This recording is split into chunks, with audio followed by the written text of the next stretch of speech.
صوبے سندھ سکھر کے علاقے میں حضرت مولانا تاج محمد صاحب امروٹی رحمت اللہ علیہ بہت بڑے بزرگ اور عالم گزرے ہیں. ان کے زمانے کا واقعہ ہے کہ ایک مسجد کا خادم تھا، مسجد کا جھاڑو دینے والا، صفیں بچھانے والا. اس زمانے میں بجلیاں کہاں تھی، مسجد میں پانی بھرنے والا، مسجد کی صفائی کرنے والا، مسجد کا خادم جس کی آج ہمارے یہاں کوئی حقیقت نہیں، کوئی مقام نہیں. حالانکہ حدیث پاک میں آتا ہے کہ جس کو اللہ پاک اپنے دربار کا خادم بنا لے اسے اور کیا چاہیے.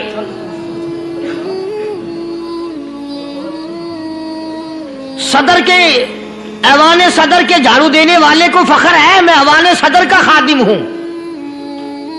گورنر ہاؤس کے جھاڑو دینے والے کو فخر ہے میں گورنر ہاؤس کا خادم ہوں. کمشنر کے خادم کو فخر ہے میں کمشنر کا خادم ہوں. اور یہاں کوئی فخر نہیں کہ میں اس حکم الحاکمین کے دربار کا ایلچی ہوں.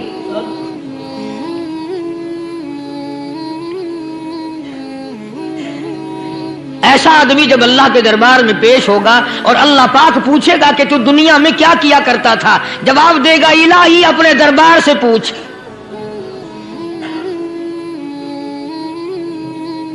تو مسجد کا خادم تھا، نیک آدمی تھا، لوگوں کو اس کی حقیقت کا پتہ نہ تھا.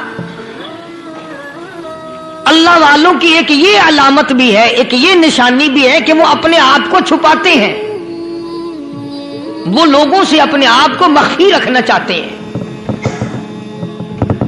چنانچہ مسجد میں ایک خادم تھا، سکھر کے علاقے میں ایک مسافر آیا تو خادم نے اس کو روٹی بھی کھلائی، پانی بھی پلایا، خدمت بھی کی. اور عشاء کی نماز کے بعد اس مسافر کو کہنے لگا کہ میں تجھے مسجد میں نہیں رہنے دوں گا. اب وہ مسافر بڑا حیران کہ یار نیک آدمی معلوم ہوتا ہے، مجھے کھانا کھلایا، میری خدمت کی، اب یہ مجھے مسجد سے کیوں نکالتا ہے. اس نے کہا صاحب مسجد میں کسی کو سونے کی اجازت نہیں، میں مسجد میں نہیں رہنے دیتا کسی کو بھی. تو مسافر کہتا ہے کہ اس کے کہنے سے میں نکل تو گیا، دل میں میرے یہ کہ کوئی خاص بات ہے، ورنہ یہ آدمی نہ تو نفرت کرنے والا، نہ تکبر کرنے والا، نہ فخر کرنے والا ہے. کوئی بات پہلے زمانے میں لوگ سوچا کرتے تھے، اب تو ایک منٹ میں کفر کا فتویٰ لگا دیتے ہیں. اب اگر آج کوئی اس نیت سے کہہ دے مسافر کو کہ بھئی یہاں چوری ہو جاتی ہے، لاؤڈ اسپیکر چوری ہو جاتے ہیں، گھنٹے چوری ہو جاتے ہیں، لہذا مسجد میں نہ سو، اور کوئی مسجد ہے تو پھر تھانہ ہو یا کہ مسافر اس وقت تو نکل گیا اور دور جا کر کے عشاء کی نماز کے بعد پھر واپس آ گیا.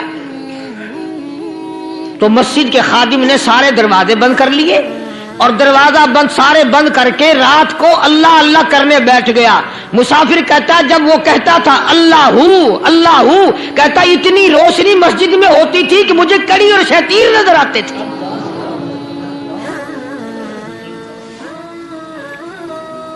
ساری رات وہ نہ سویا.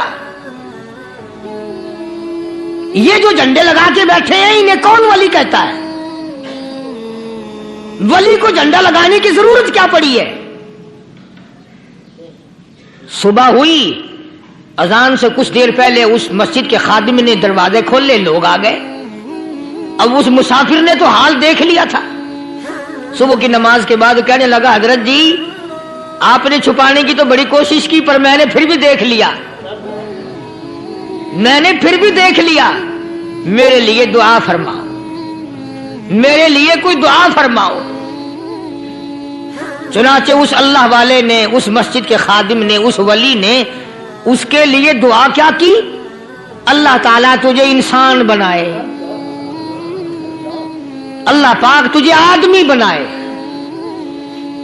اب وہ مسافر کہتا ہے کہ کمال ہو گیا، نہ میری دکان کے لیے دعا کی، نہ میرے مکان کے لیے دعا کی، نہ میرے دولت مند ہونے کی دعا کی، نہ میرے جنت میں جانے کی دعا کی، نہ میرے قبر سے عذاب سے بچنے کی دعا کی. یہ بھی کوئی دعا جو اللہ تجھے بندہ بنائے؟ اب کون سا میں گدھا ہوں؟ یہ بھی کوئی میرے مطلب کی دعا کی ہے؟ وہ اللہ والا سمجھ گیا کہ اس نے میری دعا کی قدر نہیں سمجھی. مسجد میں بیٹھے تھے، پاس بازار تھا.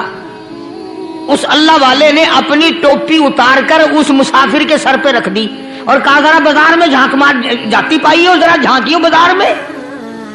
جب اس نے نظر ڈالی تو لوگ چل رہے ہیں، کوئی گدھے کی شکل، کوئی کتے کی، کوئی خنزیر کی، کوئی بھیڑیے کی، کوئی چتے کی، کوئی لومڑی کی، کوئی گدڑ کی شکل ہے. اچھا وہ مسافر بھی سیانا تھا، اس کو خیال آیا کہ میں اپنے آپ کو تو دیکھوں تو گدڑ نظر آیا. پھر اس اللہ والے کی دعا کی قدر ہوئی. تو اس پر یہ میں نے ذکر کر دی بات، ایک حکایت اللہ والے کی کہ ہم کوئی بندے ہیں. اب آپ لوگوں میں سے شانے آدمی یہ کہتے ہوں گے کہ جی تو نے تو بات بنا دی ممبر پہ بیٹھ کے، آدمی نہیں تو اور ہم کیا ہیں؟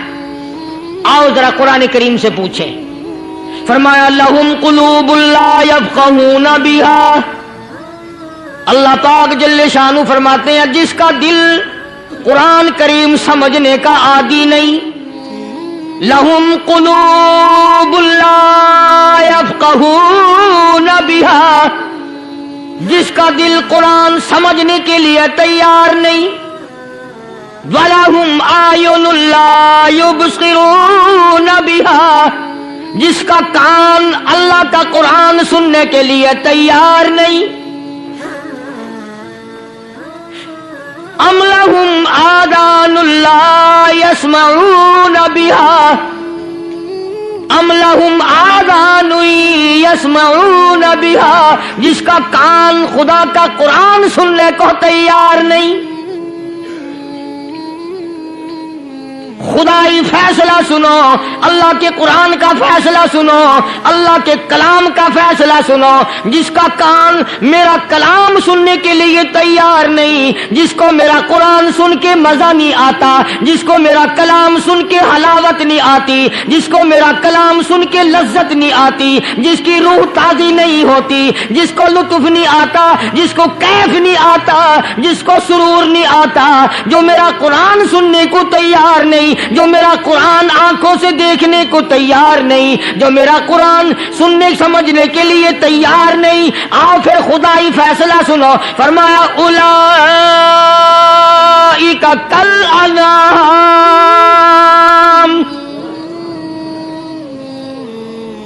میرا فیصلہ نہیں، کسی پارٹی کا فیصلہ نہیں، کسی فرقے کا نہیں، کسی طبقے کا نہیں، کسی جماعت کا نہیں. فرمایا اولئک الانعام. پیدا کرنے والا مالک و خالق کہتا ہے مجھے اپنی کبریائی کی قسم یہ سارے جانور ہیں.